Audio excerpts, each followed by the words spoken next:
Assassin's Creed, Rainbow Six Vegas, Far Cry 2 and 4. So you've done everything. Splinter Cell Conviction and Blacklist, Watch Dogs 2. Yeah, I've been at UB a long time, worked on a lot of games. I feel annoyed that we're only talking to you about Watch Dogs now. I'm like, I've got a longer list. But today I'm definitely here to talk about Watch Dogs Legion. Yeah, well, as I said, I am so excited about this game. And one of the things that blew my mind is I'm a Londoner. Walking around London in that game is incredible. I mean, I literally went to my street. I saw my house. That's how incredibly replicated London is. So, just, I mean, talk me through what it was like to replicate into that detail. Yeah, it's first of all, it's a big honor and an opportunity and a challenge for our team. We have hundreds of artists and programmers and designers and people around the world all working together to make the most authentic, exciting version of London possible. It's a huge undertaking for our team.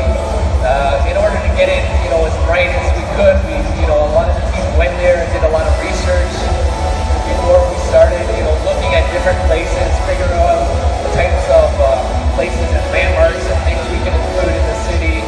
We have advisors advising us on how to get things right. We have a lot of UK people on our team, and if we get things wrong, they're always pointing it out. They're going to let us know right away. We'll be sure to hear about it.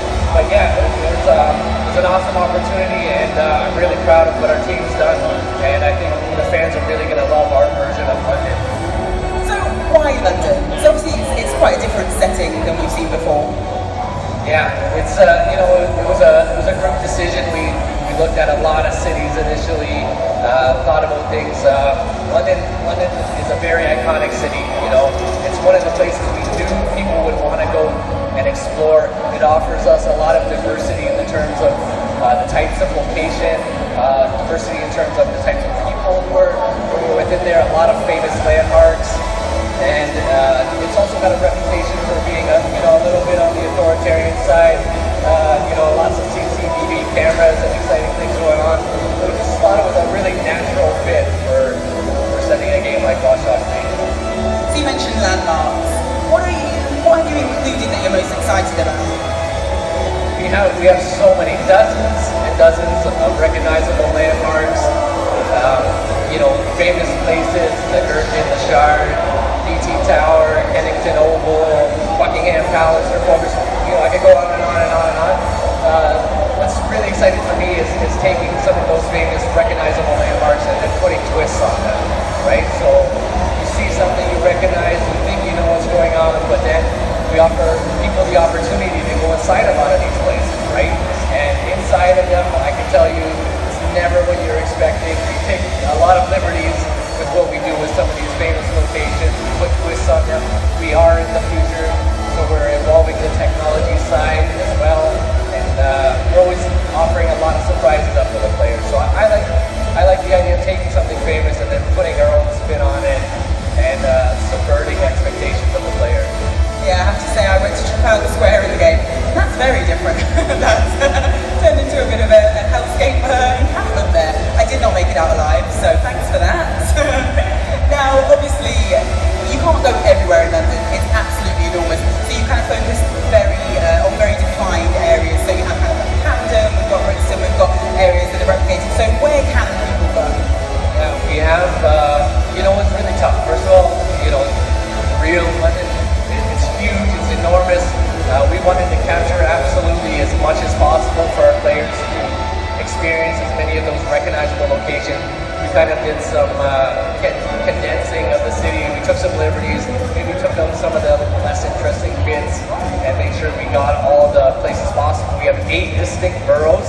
They all have their own unique flavor and populations and exciting places. We have Westminster, Camden, Islington and Hackney, City of London, of course, Lambeth, Southern, Nine Elms, maybe I missed Tower Hamlets.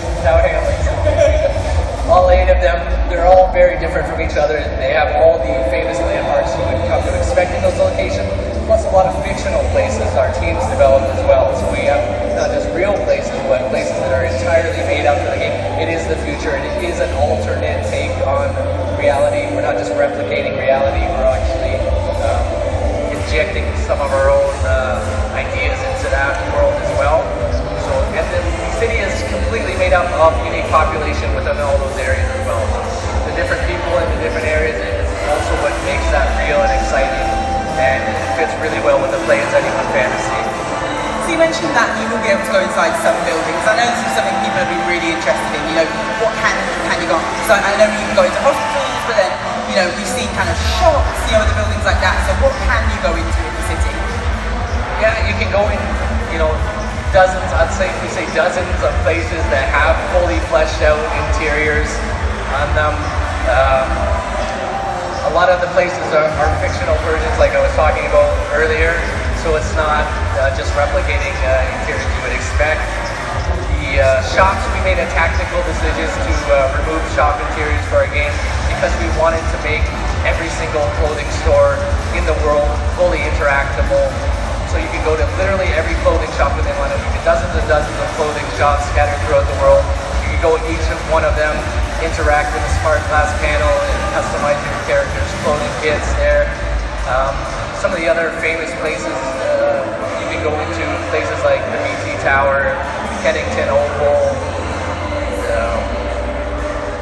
I'm going to hold the rest back. There's a lot of surprises there. We don't want to give everything away. We want to have a lot of surprises for our fans. Let's do it good. That's but there's some cool places. Yeah, for sure. So let's talk DedSec. For anybody here, what is DedSec? So DedSec is the resistance movement. DedSec is a resistance that's being built up from the people of London banding together. It's a team you've recruited. Every person in your version of DedSec is a person you've recruited off the street. You find them, you convince them to join your team. It's all about Play As Anyone. And the DedSec that you're playing as is your team that you recruited and convinced to join your resistance movement to fight back against what's going on in the city, to fight back against the private military contractors and the criminal organizations that are trying to seize control over the city. I don't want to blow anyone's cover. There might be some DedSec operatives down there. I'm not them. So obviously, one of the things I love about this is that your actions really affect the game. So they change. So if you recruit somebody, their schedule changes, which I think was something I really loved. So how will DedSec's actions affect the game? What will change because of how you control your crew? Yeah, the progression of the game, it's really about finding people, convincing them to join your team, and it's about the long-term progression is about building your DedSec up, right? So you start out with a few people, you're able to recruit more and more, you build that DedSec team up, you level your individual characters up and customize them and equip different skills on each of them, and you build your team out over time. DedSec itself has a progression level, so you're building up the strength of your DedSec movement and your team, so even if some of your characters die, you always have a constant progression moving you through the game. I love DedSec, I have to say. Give me like a subversive little anarchist group. Love them.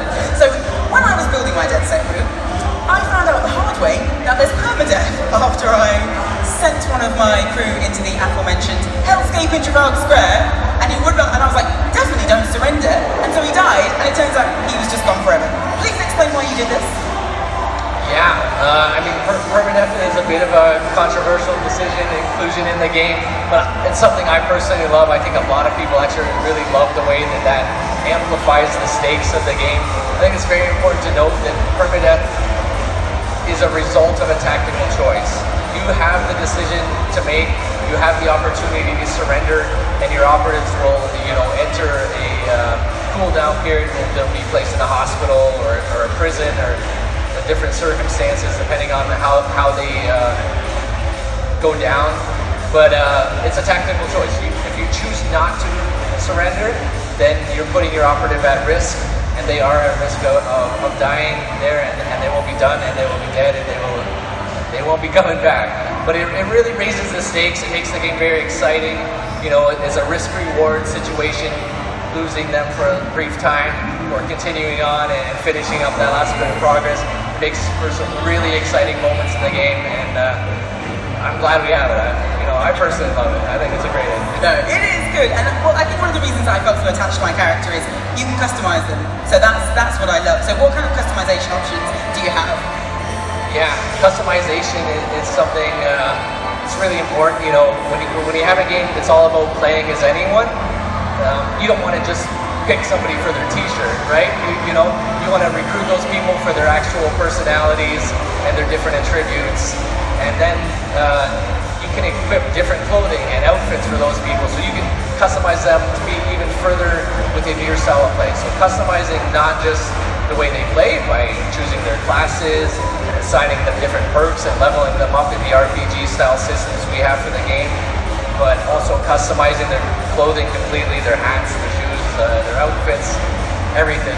Everything is all about playing as everyone, playing as anyone, you know, and building your team. The team you want is the team you'll have. If you want a team of grannies in floral shirts, or, you know, punk rockers, whatever you like, you pick your characters and then you customize them and you build truly your own version of DedSec. Everybody's DedSec will be unique.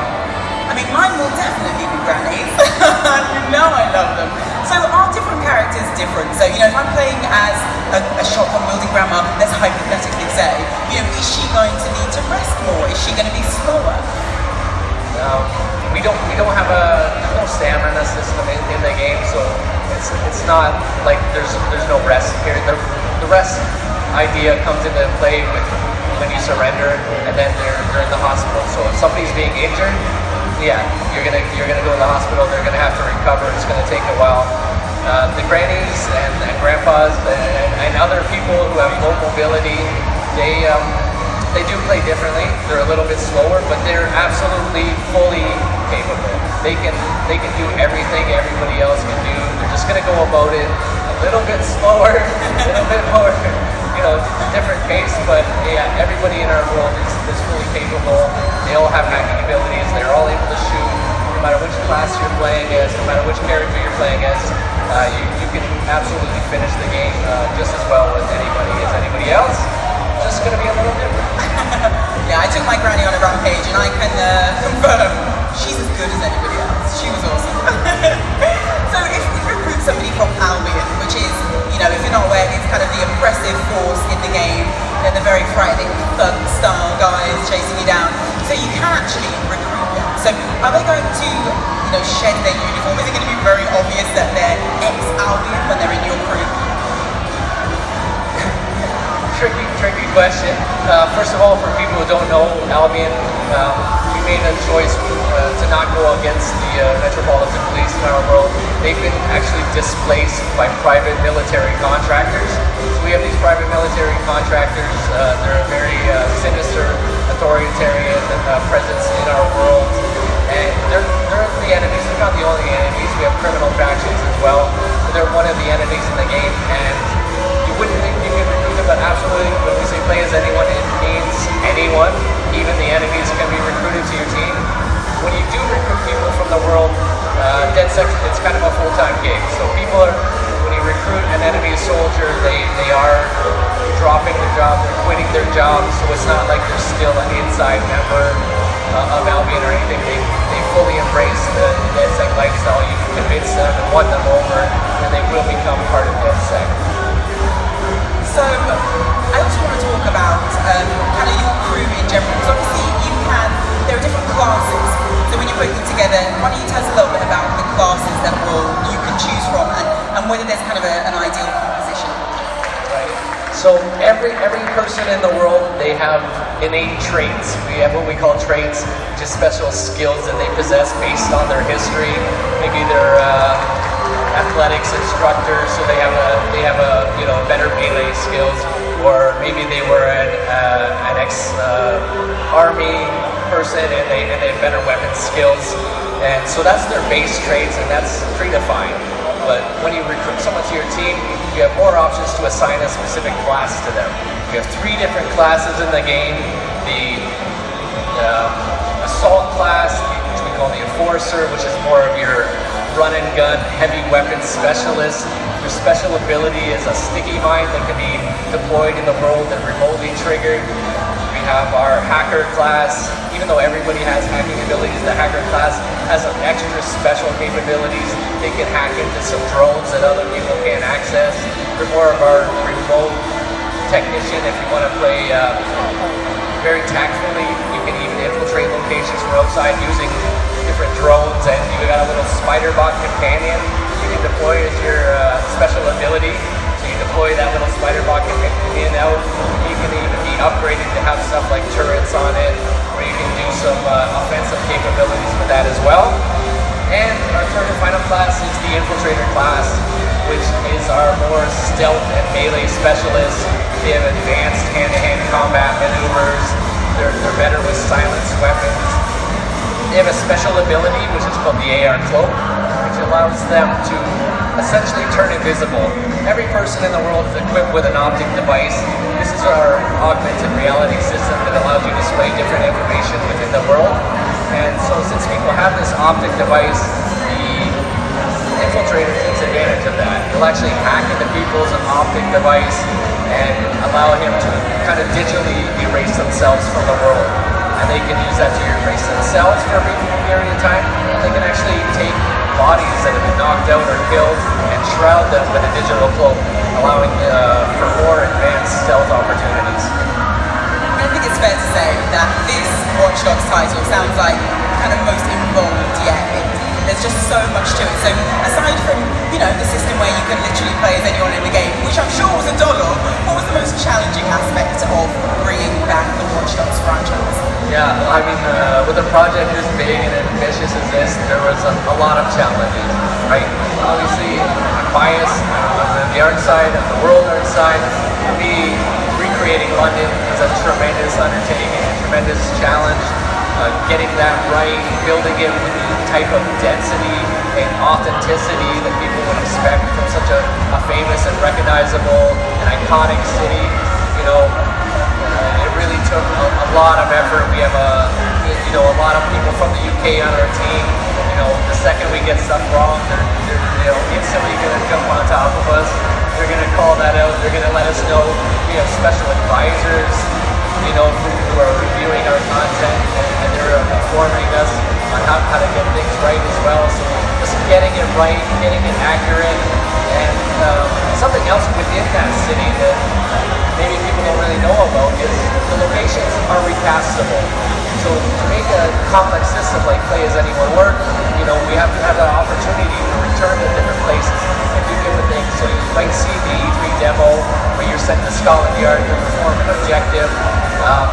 If I was to do that mission again with a different person, they might be sending me somewhere else. They might be sending me to Camden Police Station, or down to the one in 9 Elms, or over to MI6. Like, the locations in the world are very diverse and they're recastable, so there's a huge amount of potential for replayability within our version of London. And so, how was it getting the people right? Because, when we played it, I went into a pub and I was like, right, let me hear these accents, let me check out these people. And they felt really authentic, they felt very British. So how did you, were you talking to people, as you said, you've got people in the UK on your team, how did you develop these really authentic British characters? Well, the best way to get authentic British people is to go to Britain, right? So we were doing our voice capturing and recording in London with actual, authentic characters, right? And we're trying to really get things right, We don't want it to come off as a bunch of Canadian guys or French people who think they know what London is, We're actually going there. We have a lot of authenticity experts on our team advising us. Of course, London is a very diverse and multicultural city, which is important for having something like a feature like Play As Anyone, right? We don't want to just be play as one type of visual, so we wanted to have as many people as possible represented in our game. We've gone out and recorded a lot of voices, a lot of different actors, making sure we have a good amount of diversity within our game, just as in real London. London is a very diverse and multicultural city, and Play As Anyone captures that as best as we're possible we can. Alright, we've got a couple of community questions. So we had Finite 187. Was interested to know if the way that you're progressing this is by taking over areas, so they're referencing kind of like Assassin's Creed Syndicate, in that you're reclaiming a city. Yeah, I kind of touched on that a bit in one of my earlier answers.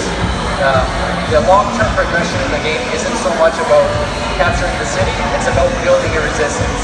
It's about building DedSec up from the ground up, assembling your team, recruiting more and more people, leveling those characters up, customizing them, growing your resistance movement, you know, so yeah, long-term progression is more about the progression of DedSec as an entity, and we do have, you know, obviously there's a full story campaign, you can absolutely play through that, it's very diverse, we have 5 totally distinct offlines with their own unique objectives and missions, villains, and very exotic scenarios to engage with, so that, you know, that's a good amount of progression within that, but the long-term player progression is all focused around building up your DedSec movement.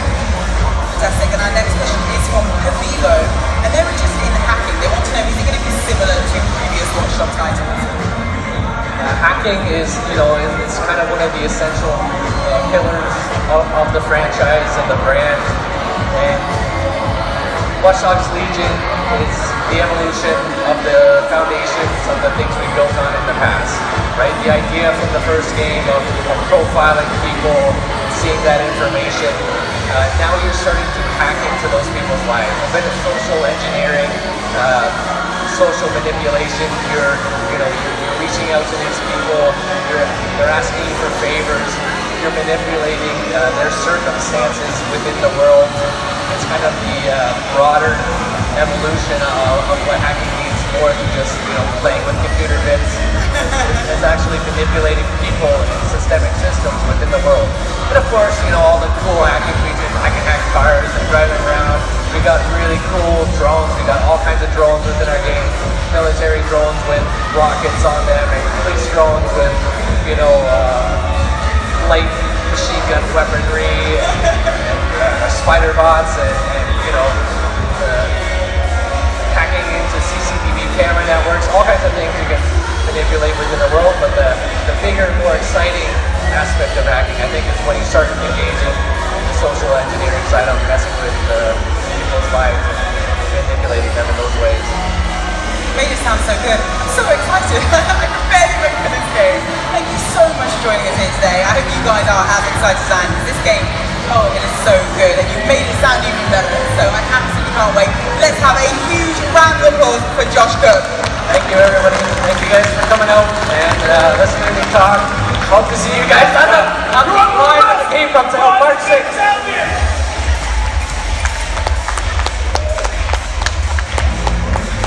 Well, that was Josh Cook's last interview. I hope everybody enjoyed it. He's gone now.